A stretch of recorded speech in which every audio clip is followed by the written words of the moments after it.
This will be the last thing, and then we can start. I'm suddenly really into Dazzler. I'm playing right now with my new Dazzler action figure.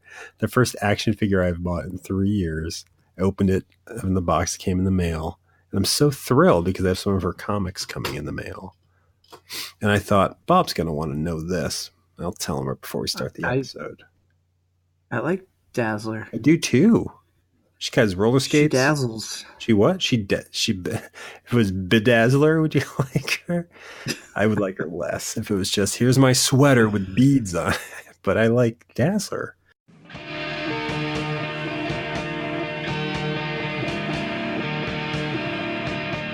Hey everyone ever, and welcome to 20th Century Podcast, the show where we try to understand the present while living in the past. My name is Tim Blevins.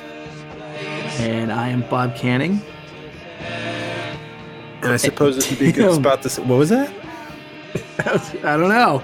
I was going to say, there was a gap in our conversation, and so I was going to fill it. Finally. With maybe a happy We've new been year. talking for 17 minutes prior to that, but yes, finally a gap in this conversation. Our first of the year. I apologize. We're up front. Yeah. I apologize that there wasn't a new episode to start the year. I'm sick, and I've been sick, fighting a cold, and that's really not an excuse. Plus, I don't think anyone was really demanding an episode last week, but I'm sorry. We're a weekly show. We missed a week, and it's totally on me because I even had something that was almost up and ready to go. So sorry. We're allowed to have a vacation around the holidays, Tim. I think people will accept that. I know. I like how I'm pretending that we're getting a lot of pressure from the sponsors. Yeah, of course, we're allowed to. We could do this twice a week or no a week, and it would be fine. You're absolutely right. No, I just thought no a week. It would be nice if it was weekly, and we're here, and it's good to talk to you because we said moments before this episode officially started. Yeah, we haven't talked in a few weeks, so good to be catching up with you. Hope your entrance into 2018 was I mean I know how it went, but I'm gonna act like I don't. How was your New Year's? Oh, it was okay.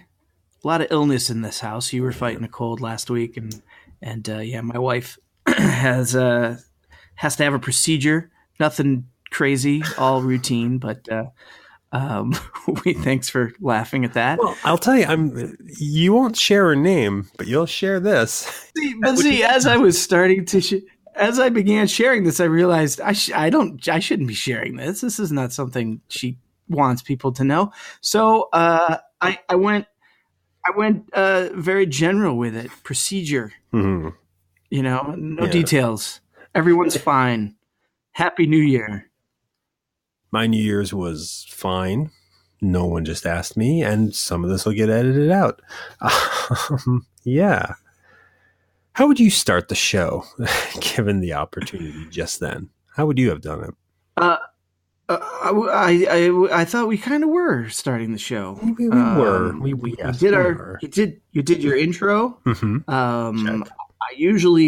You'll say your name. I'll then say my name, and then you'll say. Tell me, Bob, what do you think of the X-Files? Or something that's to today's that topic. Effect. Yeah, good. Very good. Right. We're talking, and it's interesting because on the last episode, the New Year's episode, we talked a little bit about X-Files, mainly how it debuted in 1993.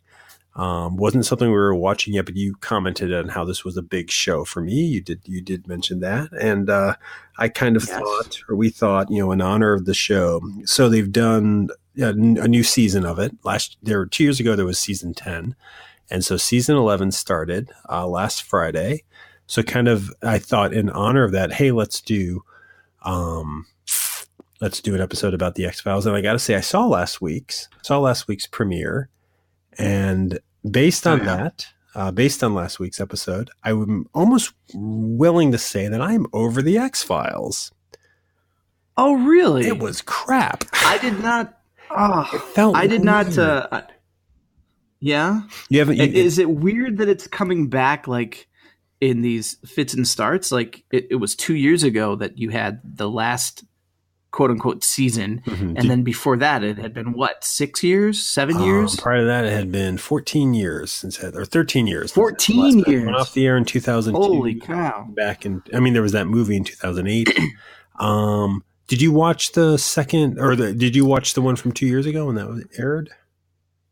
No, I didn't. I lost my drive for the X-Files around the time that it was not recast, but when John Doggett? What was it? The John Doggett. Yeah, when he came in, Robert Patrick and Robert Patrick and Annabeth Gish as Mystic Pizza and T2 came in. They're awesome. I actually love those characters. Yeah. This is the thing. Obviously, I'm not over the X-Files, and I'm really glad actually that we did choose to do this though, because I think I would be questioning the show a bit.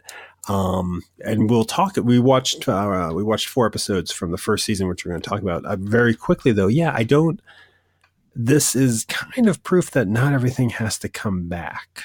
You know, without getting into the overarching plot of X-Files, which, by the way, is what I most love about the show. But I really enjoy the constant alien abduction storylines that were there, alien conspiracies storylines, which I guess are a lot of people don't care for. They're called mythology, don't care for those ongoing episodes. I loved them, and I loved how the series kind of wound it out, you know, and ended a little bit. You know, with not again, I don't want to ruin how the series ends for everyone, but it was set up. Don't do that. You'd be ruining it for me, because I'll be honest. I stopped watching it regularly after I stopped living with you, and so I've not really seen the episodes that wrap it up or hint towards some sort of conclusion. I don't know what the end is. Oh, I enjoyed it. But so when you were watching the show, because I know we would watch it together, if I wasn't around or when you were living, say in Los Angeles and I wasn't there, were you watching it when I wasn't there? Like, is it a show that you opted to follow also on your own, feel you could follow? Yes. And there was a time I did do that. But then just there'd be an episode or two I missed, and I felt like I was out of a loop. And it's not like it is today where you can easily, you know, stream it or find it somewhere. Somebody's posted it somewhere. And so I wouldn't be able to get back into it and feel like I know what's going on or have an understanding of it. So, I just I did end up stopped watching it after a while. I do want to go back to it though. There's definitely, it's something that I definitely want to experience with my wife, because she did not watch it. Oh, really? That's kind of cool. I mean, so instead of talking, maybe we can, we'll come back to talking about the new ones, because I think I do have some things to say that might benefit or might make more sense with the benefit of what we're about to talk about, why we enjoyed it. So we watched some season 1 episodes from the very start of the show. We chose them kind of because on our last episode, we discussed that in college, the first episode you and I ever saw was a random episode that we will talk about. I think it was like the 7th or 8th in the series run. And it wasn't a great episode, better than I remember, but not a great episode and not a good exposure to the show. But I'll start out by saying these 4 episodes we watched, the other 3 episodes of this 4 episode binge are phenomenal. Each of these episodes, I think, is a great starting point for the show. And any of these episodes that we watched, if I had seen those that week that we saw this other episode, this would have been my favorite show already. This is a pretty well-formed show from the start. And yet parts of what it is, are almost foreign now, because I think it did change. I think it did develop, but there is so much going on in these, at least 3, and actually all 4 of these episodes, that everything I love about the show is in these 4 episodes. And I was impressed by that. Not each episode, but each episode has at least something. I love them. We watched 4 episodes in a row. An episode called Ice, episode called Space, Fallen Angel, and Eve. And going into it, I guess, because we know the show, people know the show. Did you have to know a lot of the show to start off? Like, we started off with this episode called Ice. Was it jarring to see? Had you seen it before? I'd seen Ice before. I'd probably seen Ice a few times, because it is sort of a classic X-Files episode. From the first season. I mean, do series normally hit it off pretty strong in the first season like this? Sometimes I think the good ones do. They do? Okay. The ones that end up lasting. Mm-hmm. Yeah. But yeah, I mean, this is one of those episodes, though, as I'm watching it, it's just a well-made, well-told story. Mm-hmm. It's not entirely kind of a new story to tell. No, it's The Thing. And basically, it's an adaptation of John Carpenter's The Thing. and it doesn't strike me necessarily as an X-Files episode, but it is just a good, well-made, well-told story. That's true, because Mulder and Scully aren't the central characters, really. I mean, they're there. It's an ensemble, kind of like it's not. Yeah, it could exist also without them, sort of. Exactly. Put two different characters in there, and it's still a great hour of television. So why don't we start talking about this? Because people know Mulder and Scully, people know the characters, and I'm sure we'll get into them. But what's the plot of ICE? What's the basic setup of this 1 hour episode of the X-Files? There is a transmission from an Arctic base, a science facility that Mulder gets a hold of. Basically kind of mysterious, and something's gone wrong. And so he and Scully take it upon themselves to go figure out what may have happened. And they bring along some scientists that might have some insight into what was going on at that facility. Does that sum it up, you think? I think so. I mean, it's it's it's an isolated facility, and they go there and they find that there's this strange worm parasite that is getting into and driving people mad, making people aggressive. Yeah. And as they get locked up in this very confined space and they're stranded because of a snowstorm, everyone starts to get a little agitated, and soon everyone's questioning, well, does this person have the worm in them? Are they nuts? Are they mad? And, everyone's getting understandably aggravated, but the whole idea is like one of us is being possessed by this strange parasite creature, and it builds from there. Yeah. And again, it's The Thing from the very start of this episode, with a shot of the substation that might very well be lifted from The Thing. We're watching someone who said, oh, I saw this movie, John Carpenter's The Thing, and made an episode out of it. There's a dog in it, just like The Thing. That's something they pulled up from the ice, just like The Thing. But I don't actually think they think they're getting anything by you. I think it's an homage to it, and I think it's inspired by it. I think the X-Files did this a lot. I think they did their versions of other things in episodes, which is fine. I mean, you can call it ripping off, but because it's a solid hour, and it is wonderfully about paranoia. This episode plays the paranoid tropes of the show very well. Right from the start, we get this cold open of this guy broadcasting up in the Arctic, and he says, we are not who we are. He keeps repeating that phrase. And that's a really sort of like 50s or 60s sci-fi thing, where it's like, it's not a budgetary thing. It's not an image. It's not flashing special effects, morphing, or geopolitics. It's just that phrase, we are not who we are, being said over and over again, that you're given that. Yeah. And you know what? I was going to say, what I forgot about the X-Files, having not gone back to it in so long? I forgot how awesome their cold opens are. Yeah. Like that, like I made my wife watch one of the cold open. I was like, I know you're not going to take the time to sit and watch this, but at least just watch the cold open. I can't remember which episode it was, but I hadn't seen it. I was like, I know this cold open will be intriguing and fun and spooky and weird. Let's watch it together.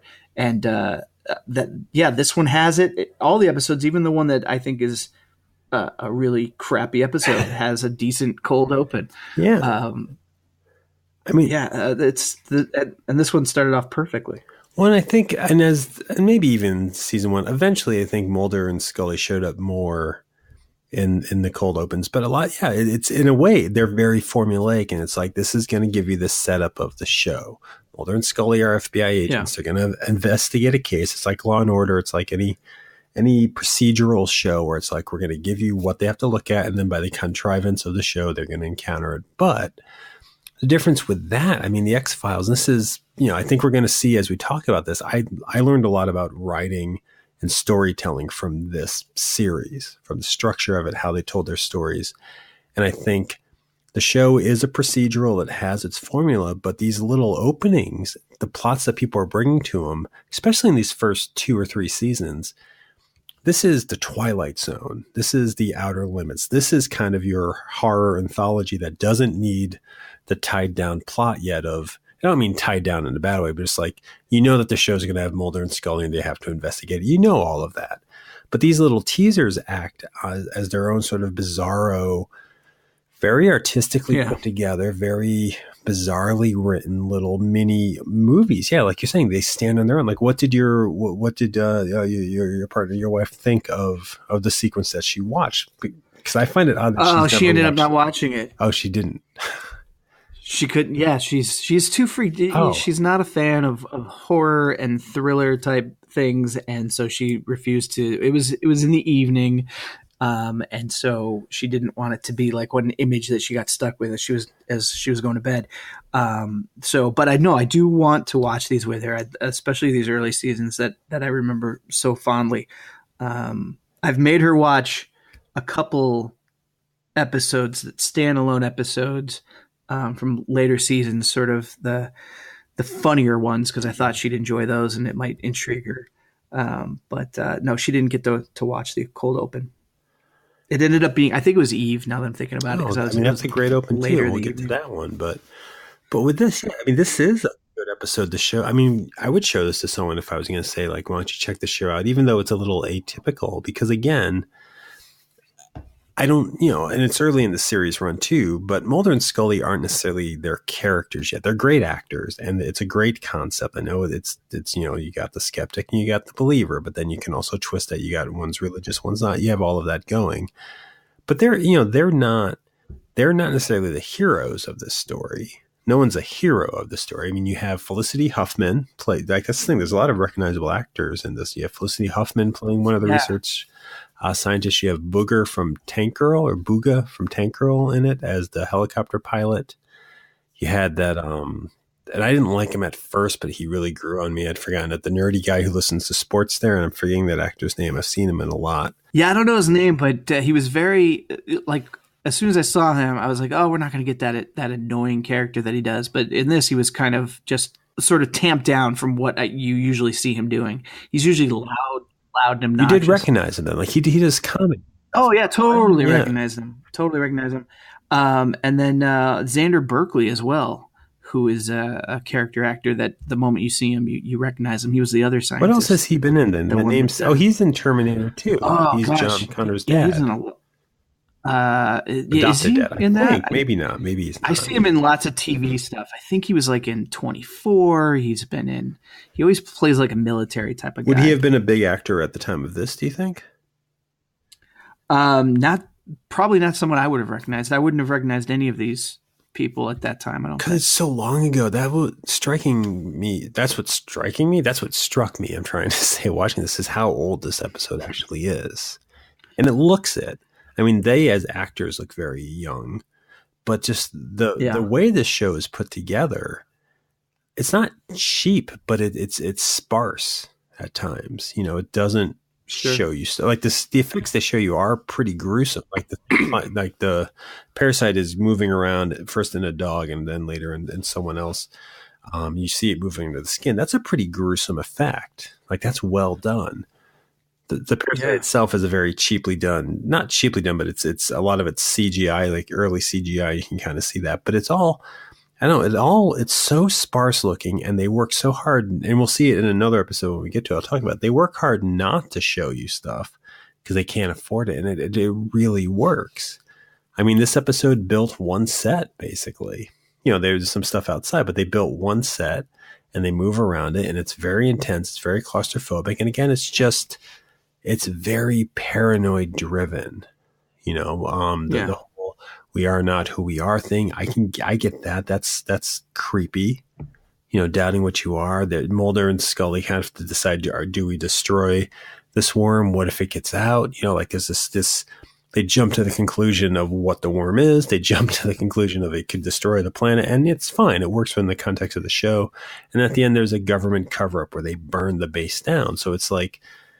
Yeah, got all these great, at least in the 90s, for me, subtle paranoid tropes that I wasn't seeing in a lot of other entertainment, but which was a draw to me because I was uncertain. Yeah, I did not trust the world outside my house, and in '93, I had to leave that house. I had to go out into the world, and there was this sense that things work against you. There was this sense of you're not who even within the few months of getting to college, you're not who you were in high school anymore. You're not going to fit. Who knows who you are? You're not what you think you're like. All these thoughts that can drive you paranoid were already in my head. So getting it in this horror show, this horror show with an intense plot, it intrigued me, got my attention. I probably saw this 3 or 4 seasons into the shows when I finally started seeing season 1 episodes.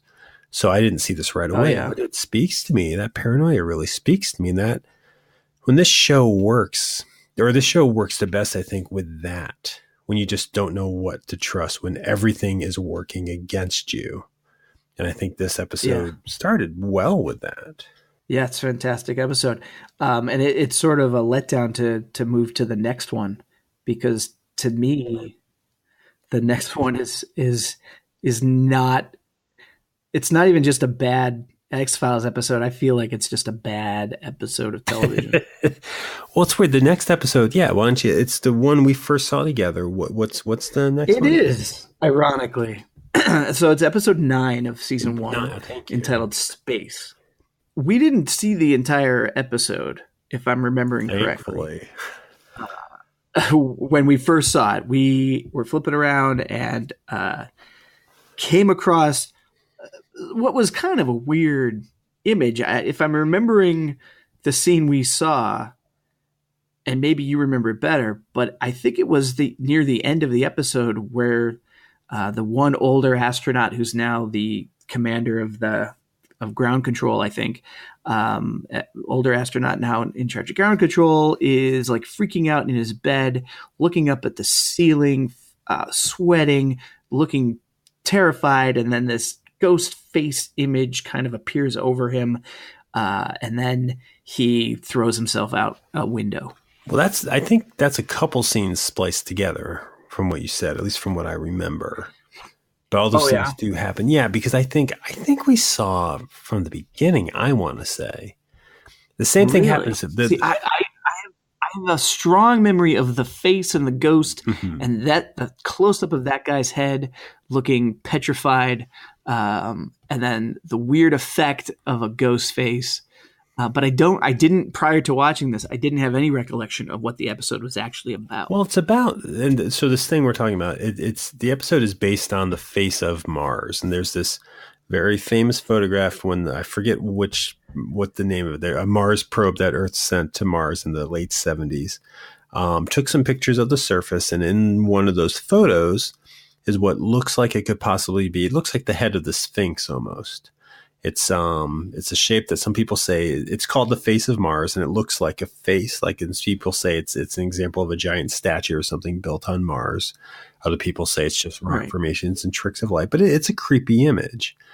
And I remember seeing that as a kid and thinking, "Yep, there's life on Mars." Because I was into this shit, and not shit like I don't believe it, just shit like this. This really got me worked up because I still believe in some of it, but like. I was into this idea of extraterrestrials and this idea of life on Mars, and this face on Mars was creepy to me because it was like, we have proof, was my thought. It's a photograph. We haven't tangibly touched it, but I was like, we have proof. So this episode right from the start should have been a draw because I was into that fucking face. The show was taking something that I thought was my, underground, unexplained research and using it. And shortly after that, you get Mulder rattling off all these conspiracy theories. Like it was just it's firing all the cylinders of stuff that I should be into. And I wasn't when we saw it. Watching it this time, the first half isn't that bad. I mean, the effects aren't as bad as I remember. It's not that bad because there's still the potential. There's the unknown. I mean, I think that's sort of, what draws you and I to the face on Mars, for example, because you have that image, you have then now the possibilities of other things. And like, what does this mean? It's not proven. There's yes, it's a photo. Is it real? So there's that potential. There's theories that you can come up with. There's ideas and conversations you can have, and other people can have their opinions. And I think this first half of the episode works that way too, because it's a mystery kind of unfolding. And so there's this constant potential of, oh my God, what could this mean? What's going on? How did they get that information? So I agree that the first half has some potential there, and it seems intriguing. But then it just sort of all falls apart. The second half is awful. And I think, and I don't know if this is true, but to watch it, this feels like this is an episode they did because their budget was low. Like there was a lot of exposition in this episode. There's tons of stock footage. Yeah. Like it's ambitious that it takes place at a space shuttle launch area. Whatever that's called. I don't know what the name for that is. But mission control or whatever. It takes place there's mission control. Mission control. Okay, and there's rockets taking off. So they're using all this footage. It's jarring because it's footage versus film. But they're doing that. But most of it's just them walking around stairs, walking in and out of the control room and talking through it. And that is kind of, I mean, the X-Files is big on exposition. They do a lot of that because otherwise that's how they make the leaps and jumps into these outlandish sometimes or unexplained ideas. But this one, it's well directed, but you're right. It falls apart in the end because I don't think they even knew what to do with it. You know, because that space ghost effect is cool. Like I actually like that sequence when it flies out of his body. There's a scene where he's in his apartment and it flies out of his body and it flies out into the city, like through the window into the city and floats away. And I'm like, I don't see ghosts in the city that often. That's an interesting visual. Sure. I think this episode was built of, I've got some visuals and here's this and here's that, but they don't really connect. That's the thing. There's no connection. I mean, you started this by saying it was kind of based on the face on Mars, or an episode about the face on Mars. And yes, the face on Mars shows up at the beginning, but is it really about that in any way? It's about Chris Carter's hard on for really. NASA. It seems like he loves NASA. I mean, so he sees this in a photo, but they show these flashbacks of him having the spacewalk. And again, that's more the footage that they use. And I guess we're supposed to hear radio chatter of him seeing something in space. Again, not in Mars though, just, in orbit above the Earth. And so some ghost shows up in space and has possessed him from the 60s or 70s, whenever he did this spacewalk, until now, the early 90s. And somehow he's sabotaging launches because the space ghost doesn't want you up in his neighborhood. Nothing comes together. The other thing about this episode that I don't like is that it, like you're saying, it is NASA. It is mission control for a shuttle launch or some sort of craft launch.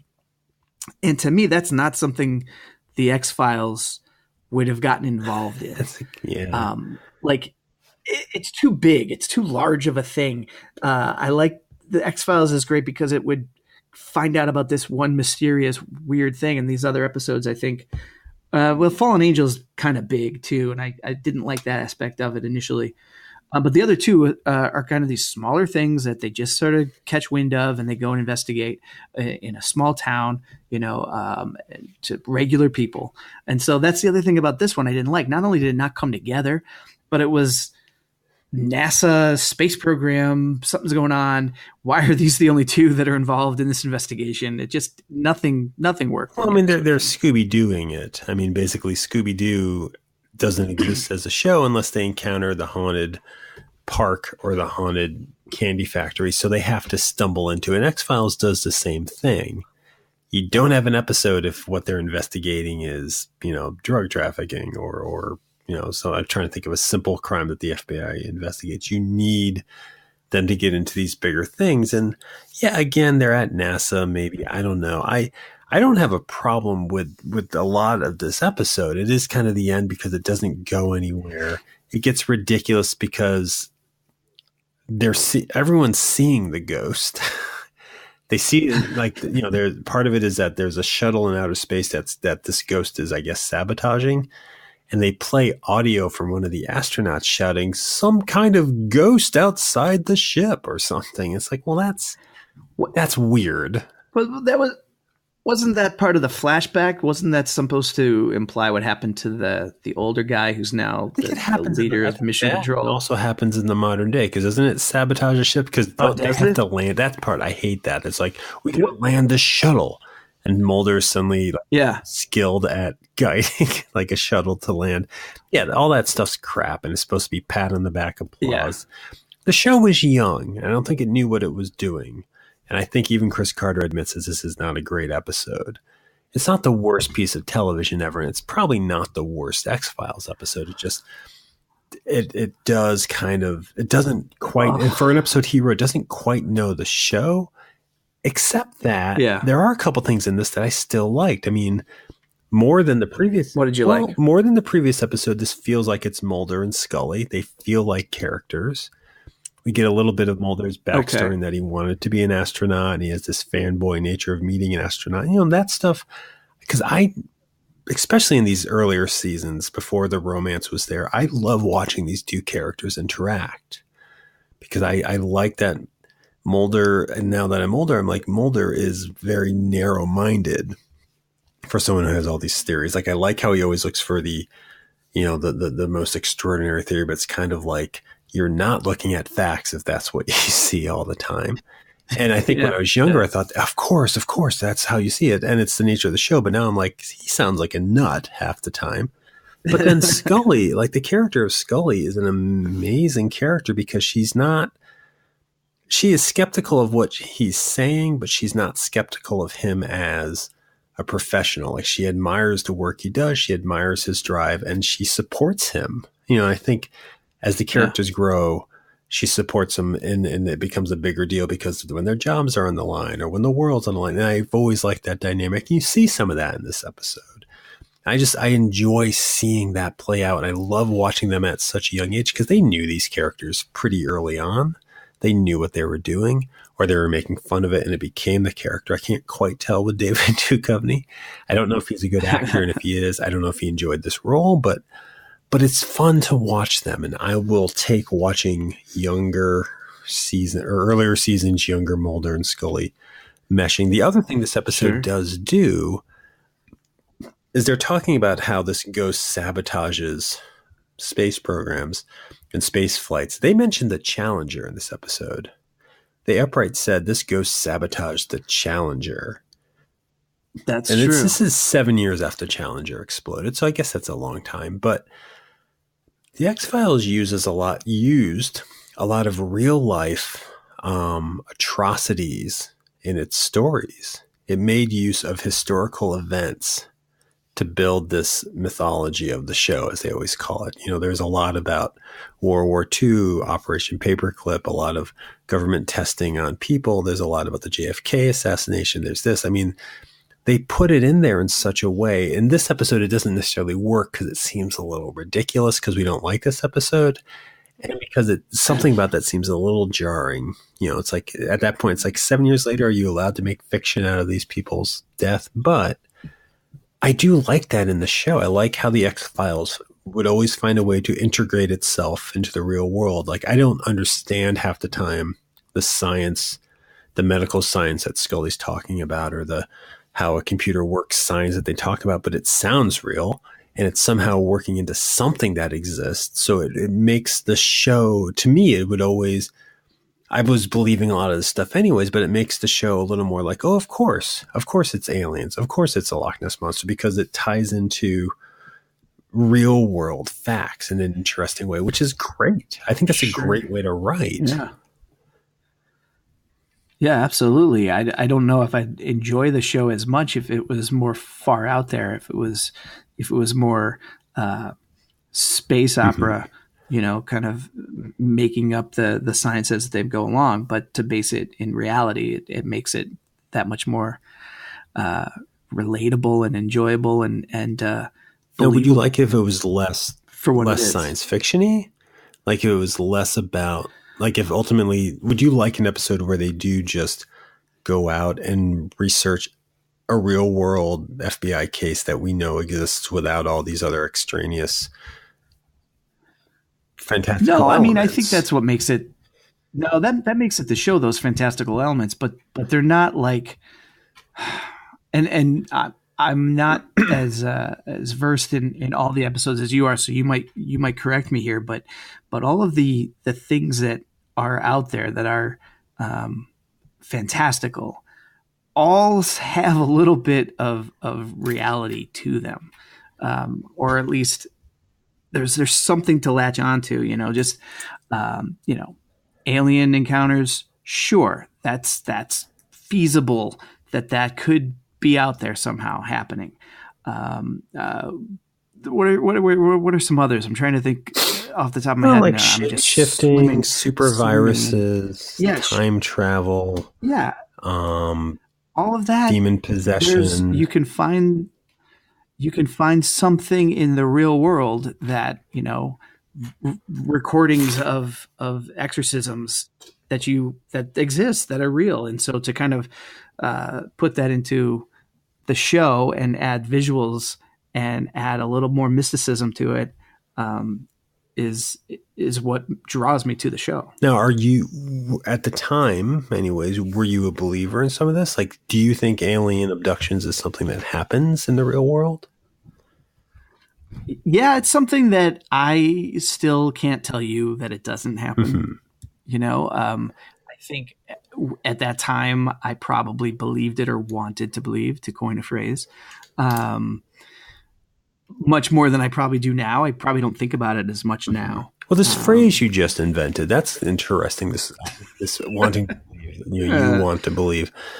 What does that mean to you exactly? Like, just say, because I know what it means, but to say like back then you wanted to believe, explain that. Like, explain what it is to have been 20-year-old Bob wanting to believe in alien abduction. Oh, wanting to believe in alien abduction, wanting to believe in the Loch Ness Monster, wanting to believe in time travel. You just want there, at that time, in that part of my life, you just wanted there to be something more. You want there to be a mystery to the world.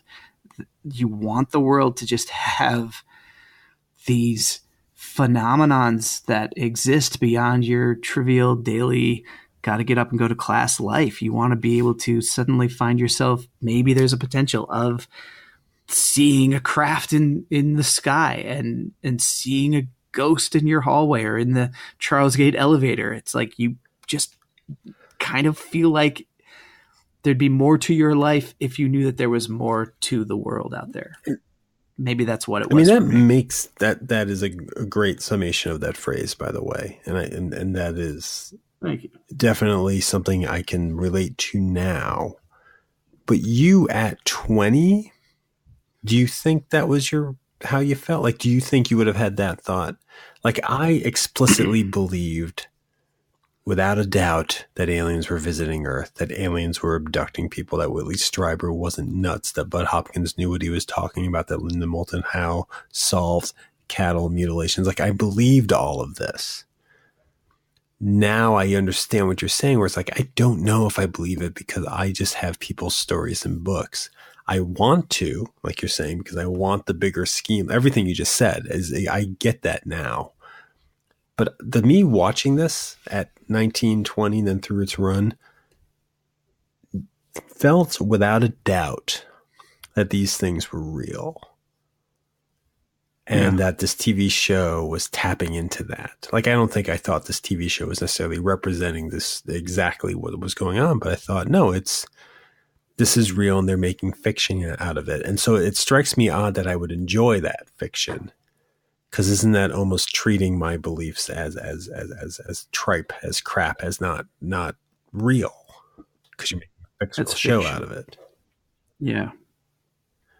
But for you at that time, I mean, so even then you weren't 100% sure. No, I don't think I was at that time.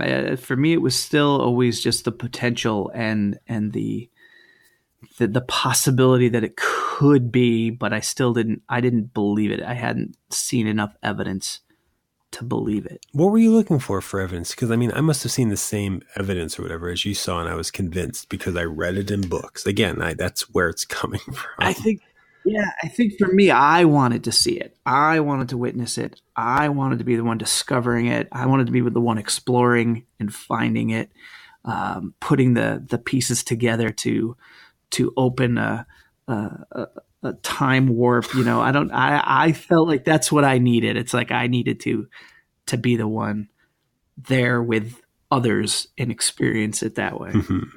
And I loved reading about it. I loved watching the specials. I watched, the sightings that we talked about, and we've looked through those books, and I absolutely loved it. And I would see the shadows and hear the stories and get the tingle in my arm and think about, wow, tingle. if I was in that situation.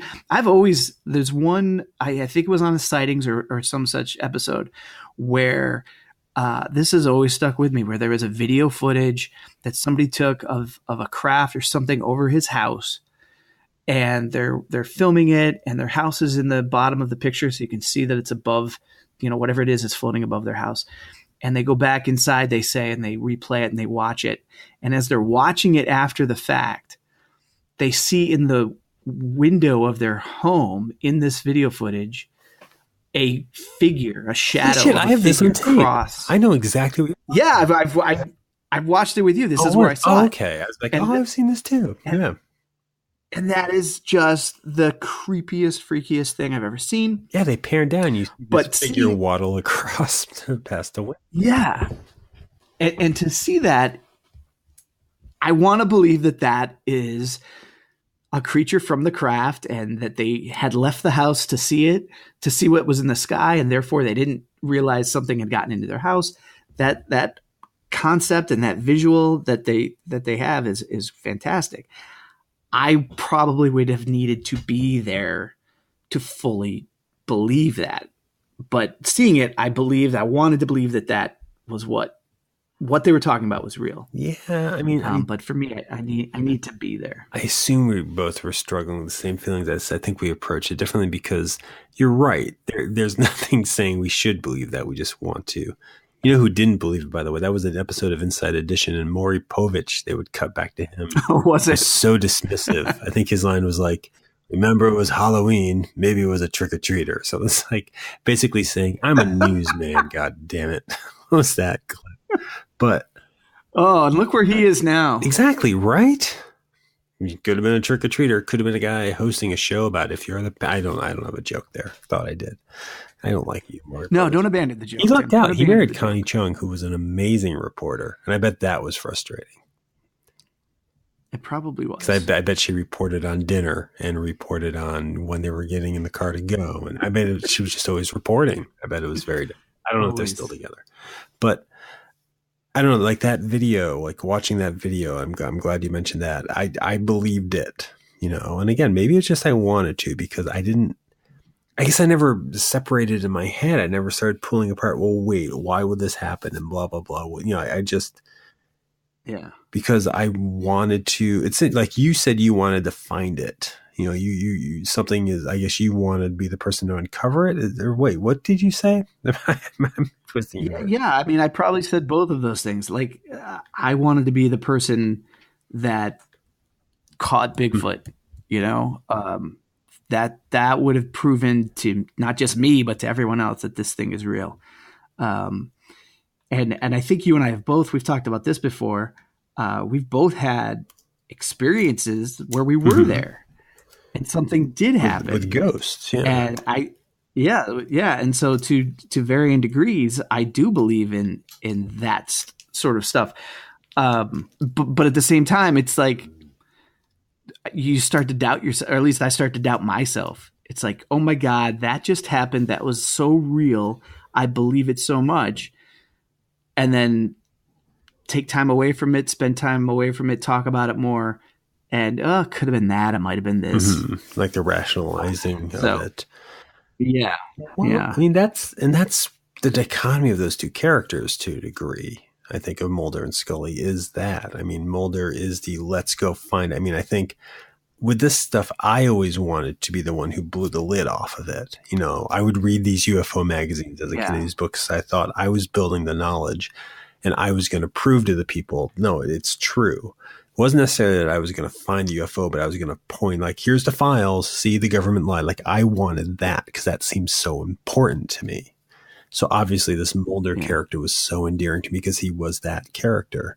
So he was like the one going out, pointing out the things, talking about it. Scully was the other side of that, a little more developed than how I think you or I approached it. But she was sort of well, here are the others, because she could give you bizarre. I mean, she was just as versed in ridiculous information as he was, because she would have the facts of, well, there's a very rare, Bulgarian spore that makes men, but she would have those things to give you the balance. And I think, at least in the earlier seasons, when they didn't necessarily have to have concrete explanations, that's a great dichotomy for making it work. Because it's not that she doesn't believe in things. She's a doctor. She's a scientist. She needs proof, like you're saying. But she's willing to go in on it, and she's willing to research her case. They say I don't know if she's a skeptic. I mean, she is, but it's not like the bitter Philip Klass skeptic who just gets off on pointing out fallacies and deflating UFO balloons. She's doing, she's working with him and also offering equally uneasy information for these cases. And I think the show could have gone differently if those roles were more the roles are competitive if the characters were more at each other's throats, but they respected each other. It allowed this harmony. Yeah. Like their ethics were the same. Their morals were the same. It's just their approaches and belief systems were different. And I think that was a really strong, that's why they're both great characters. And I think that's one of the things I was drawn into it, because she was a side of me that I wasn't, I didn't have that rational thought of, well, it could also be a balloon, or, well, that could have been a prowler in the window, or why would they have framed, like all those things. I didn't have that, but this show made it a little more approachable for me that she was there. You're talking about ghosts and stuff. I was fine with ghosts. I never wanted to see an alien. I was terrified that I would. For some reason, to me, aliens are far more scary than ghosts. Like this sentient being, this craft, and all that was terrifying to me. Like that was the thing. Like as much as I wanted it to be true, I was so terrified of the day where I would turn on the TV and one would be there.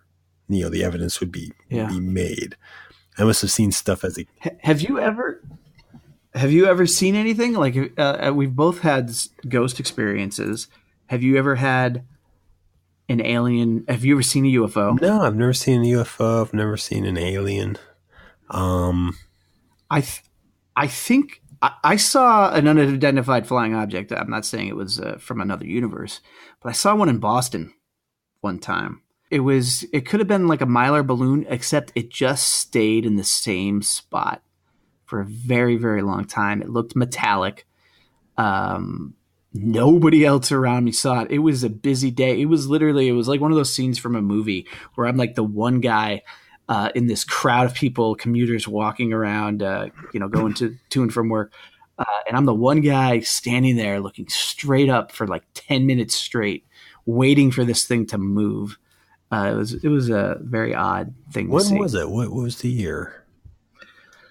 It had to have been, I was working at Fidelity, so it had to have been 99, I would say, because that was 99, 2000. That was the 2 years I was at Fidelity. It's weird how, and maybe not for you, but I don't know if it does. There's a pivot in my life where I think there would be a big part of my life where I would have thought, yes, alien craft, if I saw that. Now, I would think government device, surveillance device, missile. Like there's a darkerness now, and something that I would see in the sky. My first thought would be that's a government device. They're spying on me. Like there's a weird switch in the paranoia of what is it. Like I would prefer to childhood to adulthood.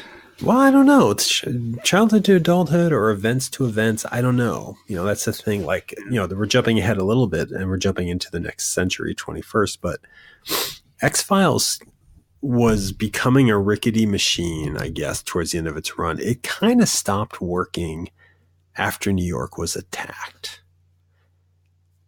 And and I'm not sure why, because I was just about to say after, but it's like, that's not a conspiracy, New York being attacked. I guess at the time we thought it was, but something changed the moment this country was really threatened. I mean, X-Files isn't always based on this idea of the country being threatened, but there was this idea of outside, politics and Cold War politics. And the show worked really well with that. Don't trust the government, this and that, which are good thoughts. And then after New York was attacked, I immediately felt weird on TV. I still liked it, and I'm still glad it was there, but it was a different climate for the show. I mean, this is a show that celebrates paranoia, celebrates distrust, celebrates conspiracies as heroic things to celebrate. And I don't know, I still liked it, but do you think that change it? And maybe it didn't, maybe I'm wrong in this. Do you think that kind of feeling, one, do you think it's that? Do you think this is a show that celebrates conspiracy and paranoia and things like that? Yeah, I don't know if celebrates the word I would use, but it's certainly, it's a tool that it uses. It's a part of the show. Most everything in the show is conspiratorial in some way. People hiding secrets. It's a powerful. Yeah, it's definitely there. I just don't know. I don't know if I would say they're celebrating. I mean, it's not like they're throwing a party, and if they are, we wouldn't know. But it's kind of like it's the drive of the show.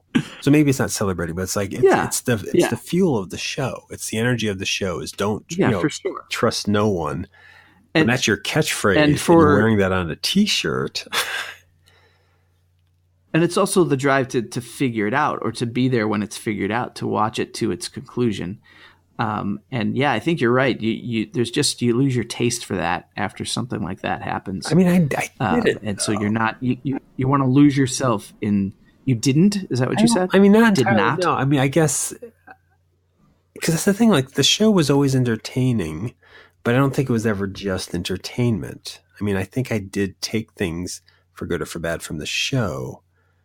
As like, I learned about stuff. I learned what Operation Paperclip was. I learned about, now I'm blanking on what the chemical agent tests were in the 60s. I mean, I learned about actual programs that, going back to what we were saying about the Challenger, that this government did. This show taught me to distrust the government in a way, to distrust the powerful, to distrust those who control. I got that from the show in a more direct way. Maybe it was there from something else, but this show funneled that into a belief system, which relies on paranoia and conspiracy theories to exist. But there's something else to it. I think it's good to question authority, but this show, and I think this is good too, taught me to not trust authority. Like, don't. It's out to get you. It's trying to control you. Do you get that feeling from the show? Is that there for you? No. That didn't come across for me. No.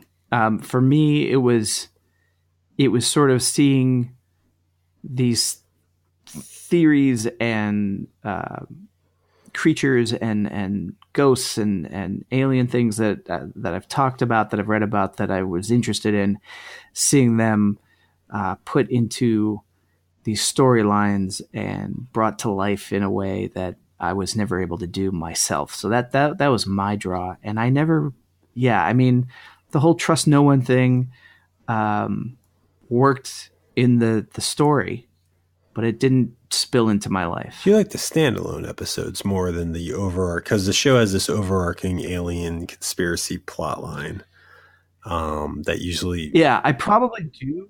Yeah. I probably do enjoy the standalones more, but I know that the mythology episodes are important, and I enjoy them. And I don't think, here's the thing. I think I missed some along the way. And so when you get to another mythology episode, I was lost. I was a bit lost. Well, let's talk. I mean, the next episode we watched is an early mythology episode, if you want to call it that. It's called Fallen Angel. It's an episode about a UFO crash and recovery. And I love this episode. I think this is a great fucking episode. It makes me, see Deep Throat, which is Mulder's secret informant within the government who doles out this information to him. We get to see a precursor to the Lone Gunman, which was this group of, kind of like science nerds that would help Mulder out. There's a character named Max Fennig, who's a MUFON, a Mutual UFO Network researcher who gets tied up in the storyline.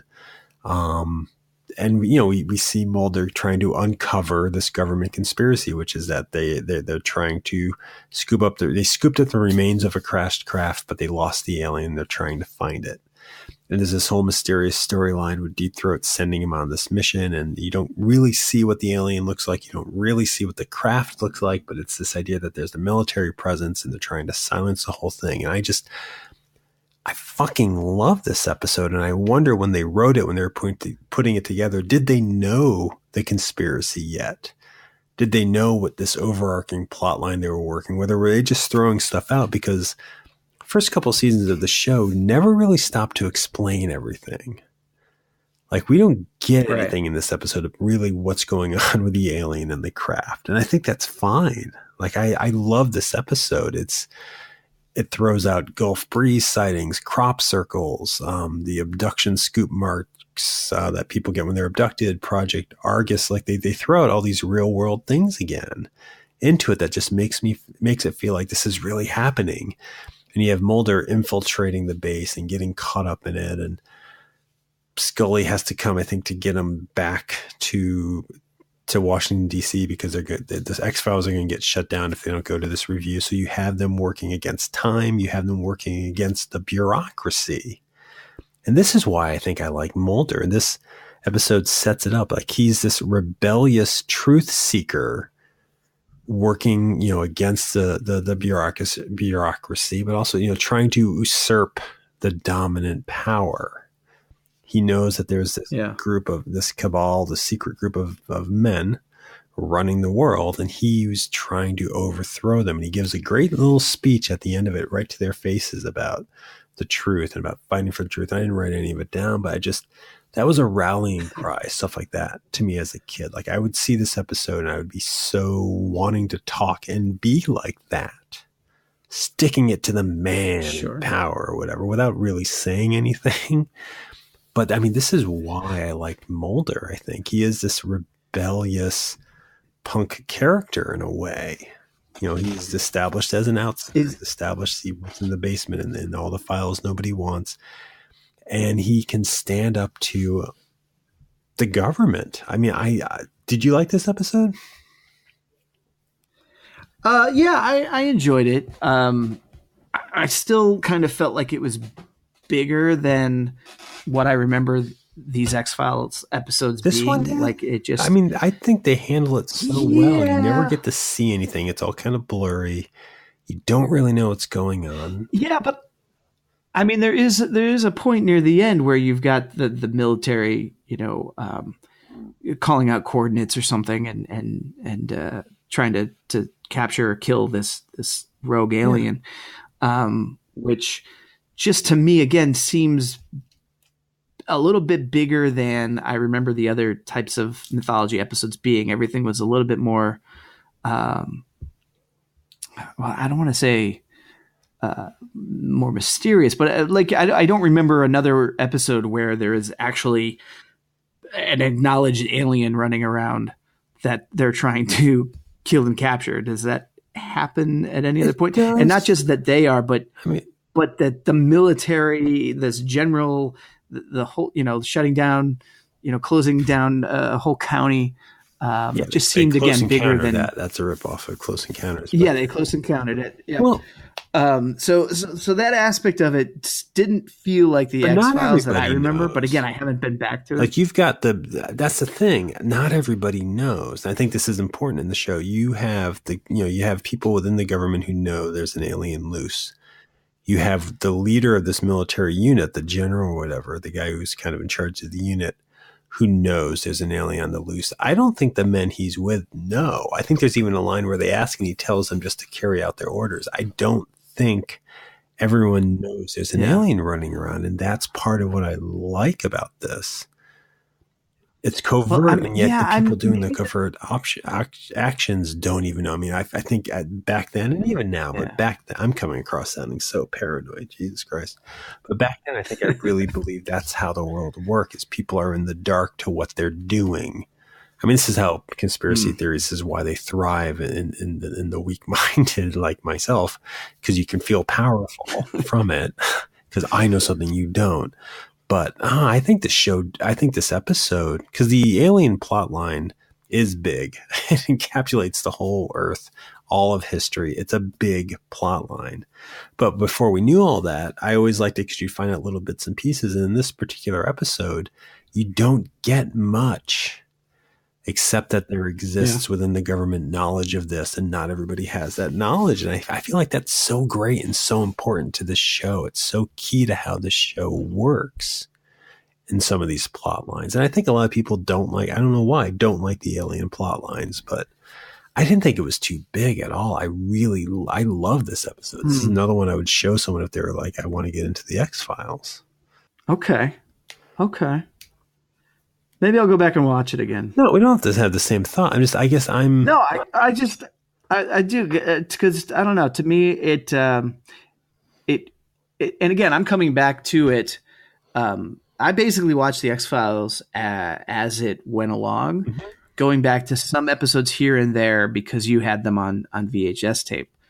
And we would watch those over a few times. But generally, I wasn't in a place where I was going back and rewatching things. So for me, I have just my overall memory of the X-Files, and this particular episode, while I do see a lot of components of the X-Files that I remember, to me, it just didn't feel like the X-Files that I remember watching later seasons.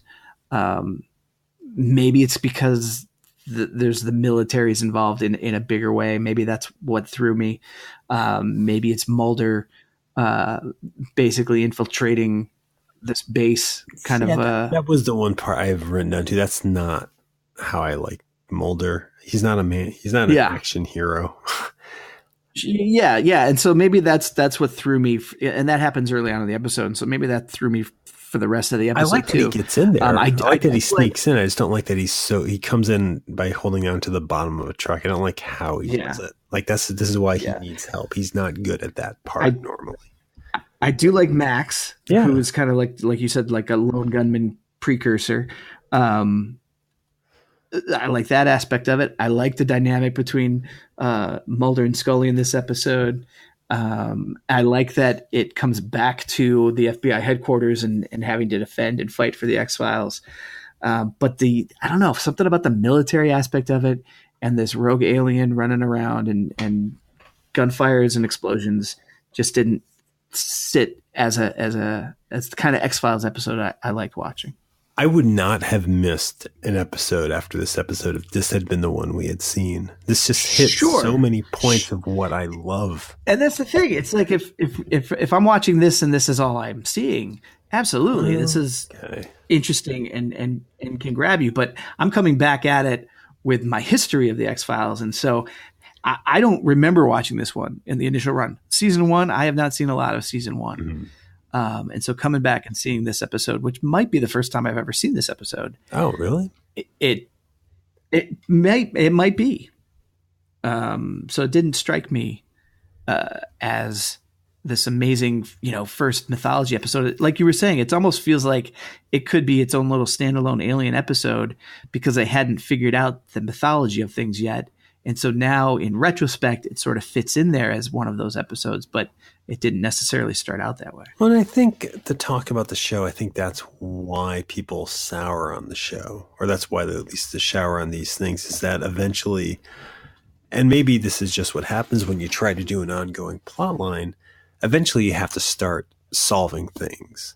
The show can't progress forever with them never understanding anything about the alien conspiracy, but nothing after a few seasons of whatever they reveal will ever live up to the mystery of it. So you have this conflict going on that I don't know if they had intended to make it the forefront of the show. I don't know if they thought that Fallen Angel could tie into other stuff. I think they were just writing fun stories in these first couple seasons, which is one of the reasons I love these seasons is they know the characters and they do know what the show is, but it's more of this anthological kind of, here's, someone said, well, I had a story about a guy who can change shape. Write an episode about it, or I have a story about killer twins, which was the last episode we were watching. I don't think we're going to get to it unless you have a lot that you want to say about it. Sure. I feel like these first couple seasons, it's a concept. The X-Files is a great concept. These two characters are a great concept. But the first couple of seasons, you had people coming to the show, possibly, I don't know if this is true, but it felt like with the horror story, they never got published, or the sci-fi story, they couldn't quite find an ending to. So they're coming in with their great nightmares, their great stories. And because they have to write for these characters, it's basically these characters now find those stories and have to solve them. And it's like, what a great way to start off your show and build your show. Because it is a procedural, it is a Law and Order, it is a Law and Order SUV, it is a Law and Order Miami, it is whatever the many Law and Orders are, because it just happens to be two engaging characters and topics I'm interested in. But it really is sort of just, here is the headlines from National Enquirer or whatever that we're pulling to make an episode out of. And I think that's great. And I feel like this show was new for that. I don't think there was a horror anthology. I know there was the Friday the 13th, and there was, the Tales from the Dark Side. There were shows on TV, but I don't think there was something like this that allowed you to explore whatever genre you wanted of the unexplained, while also bringing in these really strong characters. It boggles my mind. This similar to the Sandman comic, is a show about telling stories. In this case, they're ghost stories. That's why you get the teaser. That's why you get the pacing. And it's just about sharing these stories that scare you, that make you jump. Yeah. Jump. And in this modern era that we were in, the alien conspiracy, at least for me, is the bigger ghost story. I'm more scared of creatures from another planet. I'm more scared of this overarching plot of a secret government to wipe us all out for their own purposes. Like, those are the boogeyman stories for me in the 90s. That was what it was. Yeah. Because it was, and I'm not like a rebel punk, but I did have this fear of, dominant power, of a small group, of power over the smaller group. And this show plays off that fear in such an amazing, unhealthy at times, but mostly just amazing, creative, engulfing way. And I think that's why, one of the reasons it hit me so hard. I don't know. I just, like, are you connected outside of watching it with me? Are you connected to this show? I wouldn't, you know what? I don't think I could say that I am. My memories of the show. Do you relate to Mulder or Scully as characters? I relate to them in a way that they seek out the truth. It'd be great to know what's really happening out there, but not in such a way that I'm lost in the conspiracies of it all. I'm lost in the conspiracies. I don't know that you are. Did you hear that? I just heard it. Is that what that was? You heard it. Okay, that's embarrassing. Hear it. That's wonderful. Perfect end to the show. We're back. www.20popcast.com. That's the homepage for 20th Century Popcast. This podcast. On it, you'll always find the newest episodes streaming on the homepage. We also have all past episodes listed there so you can listen to them. We also have in the show notes of every episode, there's always links so you can subscribe to the show. If you like the show and you want a new episode every time it comes up, and you use Apple Podcasts, or if you use Stitcher or Google Play or Blurberry, or it probably is just pronounced Blueberry, but it looks like it's spelled differently. If you have any of those, we're on those. Subscribe to us there. We'd love it if we could build an audience. If you want to get in touch with us, the website's got a little section called Pop Talk. Click on that, drop us a little line. We'll try to get back to you. If you want to follow me on Twitter, I am at Subcultist. I can be followed on Twitter as well, at RH Canning. And I've actually tried to pick up my Twitter what the fuck am I trying to say? Presence. Twitter thank you. Presence? My Twitter presence. I've posted, like 4 things in the last 4 weeks. So yay me. It's in a row, and not all this year. But it is the new year, and this didn't necessarily close out very well. But in the coming weeks, I think we've got some new stuff coming up. I'm hoping to. And basically, I would like to be more engaged with an audience. So we got to figure out how to do that. Talking, conversations, having people on the show. So hopefully in the coming weeks, we'll put that together. But in the meantime, yeah, check out the website, check out the show, check out this great new catchphrase I got.